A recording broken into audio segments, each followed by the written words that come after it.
마르코복음 14장 12절에서 16절, 22절에서 26절입니다. 마르코복음을 봉독하겠습니다. 무교절 첫날 곧 파스카 양을 잡는 날에 제자들이 예수님께 스승님께서 잡수실 파스카 음식을 어디에 가서 차리면 좋겠습니까? 하고 물었다. 그러자 예수님께서 제자 두 사람을 보내며 이르셨다. 도성 안으로 가거라. 그러면 물동이를 메고 가는 남자를 만날 터이니 그를 따라가거라. 그리고 그가 들어가는 집의 주인에게 스승님께서 내가 제자들과 함께 파스카 음식을 먹을 내 방이 어디 있느냐 하고 물으십니다 하여라. 그러면 그 사람이 이미 자리를 깔아 준비된 큰 2층 방을 보여줄 것이다. 거기에다 차려라. 제자들이 떠나 도성 안으로 가서 보니 예수님께서 일러 주신 그대로였다. 그리하여 그들은 파스카 음식을 차렸다.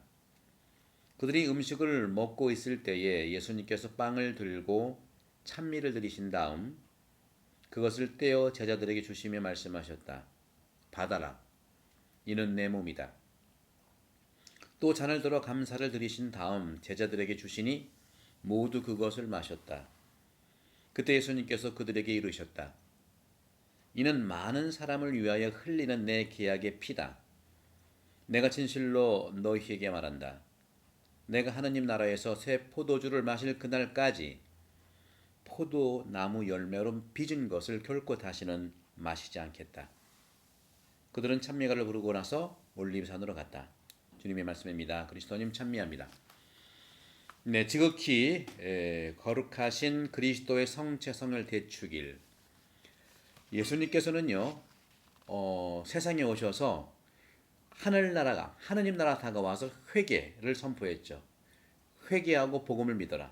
특히 마르코 복음, 오늘 마르코 복음입니다만은 마르코 복음의 핵심은 시작에서 회개하고 복음을 믿어라는 것이고요. 또 마르코 복음 16장인데 마지막에 가서 그게 14장일 겁니다. 마지막에 가서 부활하시고 그러니까 돌아가시고 부활하시고 바로 돌아가시기 직전에 하신 말씀은 깨어 있어라는 거예요. 워치다웃 깨어 있어라. 그러면 회개하라는 것과 깨어 있어라는 건 뭘까요? 동의어예요. 회개하라고 하는 것은 메타노이아, 재고하라.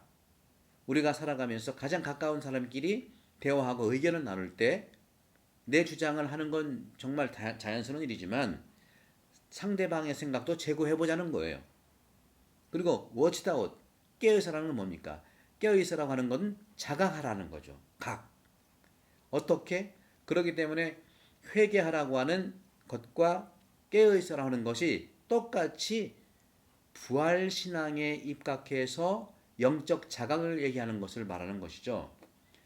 물질적 자각 또 물질적 회개 참으로 중요한 일이지만 구약의 그러한 전통적인 관점에서 존중을 하지만 구약의 가치를 새롭게 뛰어넘는 것이 회개하라는 것이고 새롭게 뛰어넘는 것을 자각하라고 하는 깨어있어라는 것이고 바로 그것은 근본적으로 내용에 있어서 깨어있고 자각하기 위해서 영적 자각을 위해서는 마르코가 얘기하신 중간에 10장부터 10장, 11장, 12장 계속 연결되는 비우고 섬기고 따르고 그리고 결국에서는 그 결론적인 돌아가시기 직전에 오늘 복음 말하고 있죠.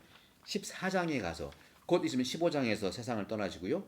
16장에서 이제 부활하실 텐데 14장에 가서 최후의 만찬을 근본적으로 우리 제자들에게 주시는 양식의 성체성사를 내려주신 겁니다. 따라서 성체성사 핵심은 뭐냐? 비우고 섬기고 따르는 예수 그리스도께서 제자들에게 남겨주신 파스카의 잔치를 얘기하는 것이죠. 기본적으로 파스카라고 하는 것은요. 오늘 복음에도 무교절 첫날 곧 파스카 양을 잡는 날 돼 있는데 무교절이라고 하는 것은요. 본래 유월절 다음에 무교절이 시작되는데요. 다 똑같이 유월절입니다. 유월절은 뭐냐? 중요한 것은 파스카를 얘기해요. 구약의 파스카가 뭡니까? 바로 이스라엘 백성들이 에집트에서 고통을 받았을 때 하느님이 모세를 통해서 파스카 했잖아요. 출애굽을 했다는 거죠. 그때에 어린 양을 잡아서 피를 문설주에 바르면 이스라엘 사람들 아이들은 다 살았다 파스카했다는 거예요. 패스됐다는 거죠. 또 홍해 바다를 건너서 패스 구해졌다 살아났다 해방됐다 속죄의 그런 측면에서 어린 양의 피를 받으면 구원된다는 거예요.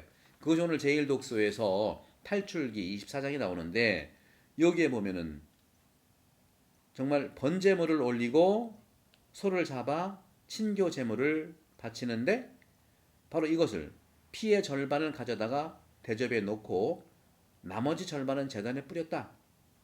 그리고 모세는 피를 가져다 백성에게 뿌리고 이렇게 말했다. 이는 주님께서 이 모든 말씀대로 너희와 맺으신 계약의 피다. 구약의 피라는 것이 그것을 제2독서에서 바오로 사도께서는 분명히 말씀하십니다. 염소와 황소의 피, 그 피, 암송아지의 그 피가 백성들을 더러워진 사람들을 깨끗하게 해서 몸을 낫게 한다는 거죠. 다시 말하면 그들을 거룩하게 해서 몸을 깨끗하게 한다면 하물며 영원한 영을 통해 흠없는 당신 자신을 하느님께 바치신 그리스도의 피는 우리 인간의 우리의 양심을 죽음의 행실에서 깨어나게 해서 살아나게 하는 하느님을 섬기게 하는 거라는 거죠. 따라서 동물의 피는 우리 몸을 깨끗하게 하지만 예수님의 피는 우리 양심을 구원한다는 겁니다. 양심을 죽음의 행실에서 살아나게 한다는 것이죠. 바로 그것이 바로 오늘 예수님께서 최후의 만찬 성체와 성혈을 제정하시는 것이죠. 따라서 무교절에 관한 것은요, 말 그대로 유월절 니산달 14일까지가 6월절이고 6월절은 파스카 잔치를 하는 거예요. 문설주에 양의 피를 바른 다음에 이스라엘 아이들이 살아났고 홍해를 건넜던 그것이 6월절인 거 파스카고 니산달 15일부터 니산달 14일 그 다음 날부터는 무교절인데 일주일 동안 그때는 어떤 것 무교라는 것이 바로 누룩이 없는 그런 뜻이에요. 무교병, 무교빵이라고 하는 누룩이 없는 거 쓴나물을 먹는 거죠. 왜? 출애굽 때에 바쁘니까 빨리 빠져나와야 되니까 그 빵에다가 그 이스트 그거를 넣을 수가 없었어요. 그리고 무교절은 바로 그런 의미의 뜻이고 쓴나물도 그러는 것이죠. 누룩을 넣을 수가 없다는 거죠. 또 무교라는 것은 누룩을 넣을 수 없는 그런 6월절 바로 다음 날부터 있는 무교절은 똑같이 6월절입니다. 다 파스카를 기념하는 건데 그런 점에서 파스카 날이 바로 유대교에서는 안식이라고 한다면 그리스도교에서는 파스카 다음 날이니까 예수님이 성체성사 제정하신 그 날이 주일인 겁니다.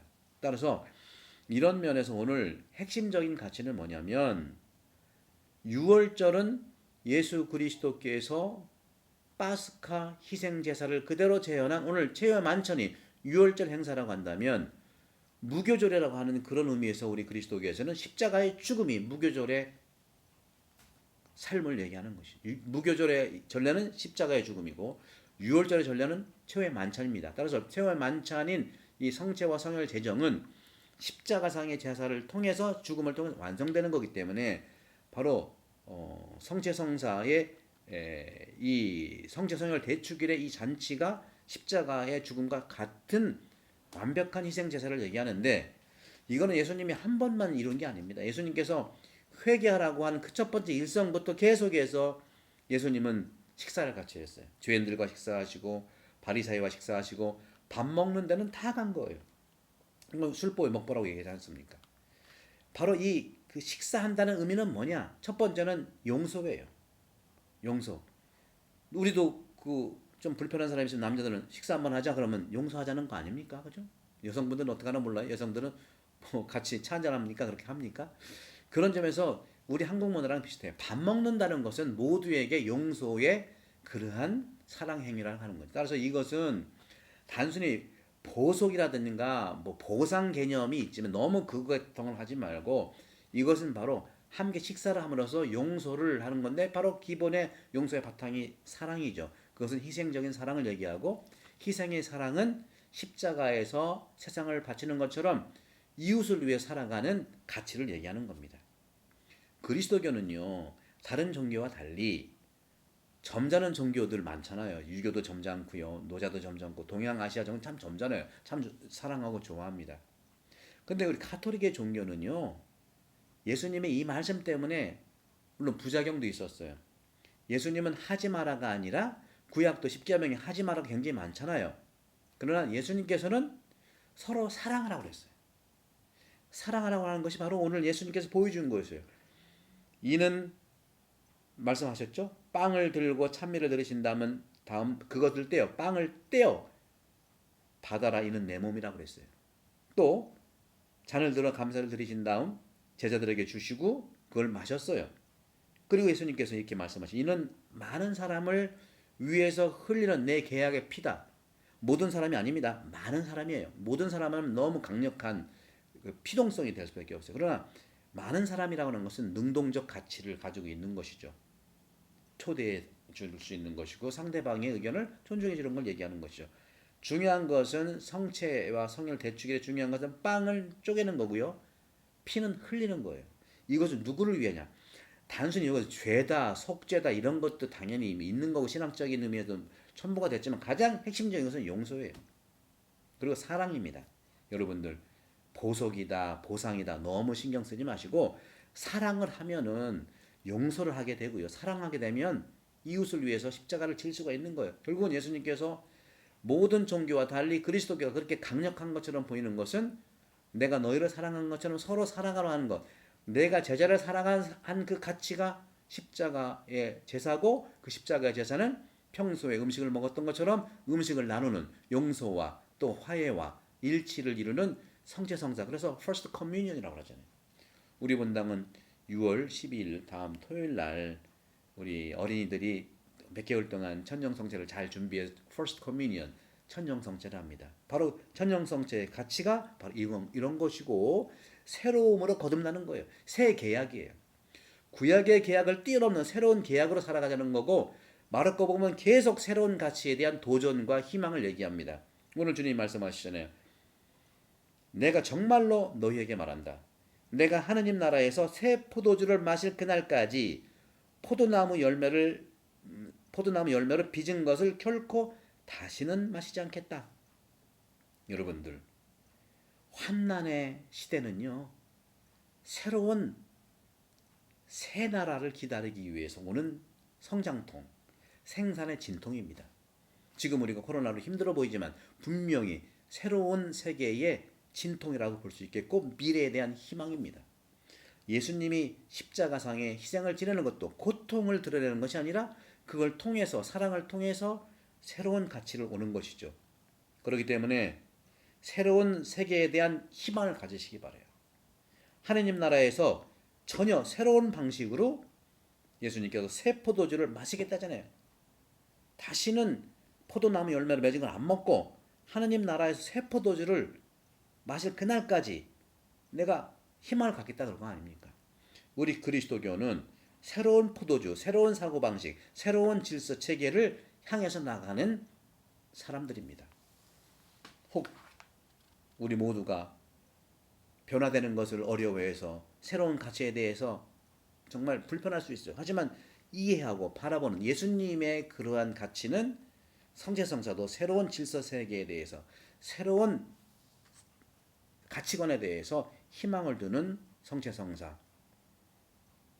그런 점에서 우리 모두 성제성을 되찾길 날 새로운 사고방식의 새로운 가치 질서에 하나씩 하나 새로운 계약, 마음에서 맺는 계약, 에제키엘의 마음으로부터의 그 할례가 있잖아요, 그죠? 마음으로부터의 계약, 새로운 계약에 참여하는 성제성사의 삶, 쉐어링과 이 모든 것은 사랑이라는 관점에서 여러분 모두 축복드립니다. 성부와 성령 함께 여러분 모두를 강복합니다. 감사합니다.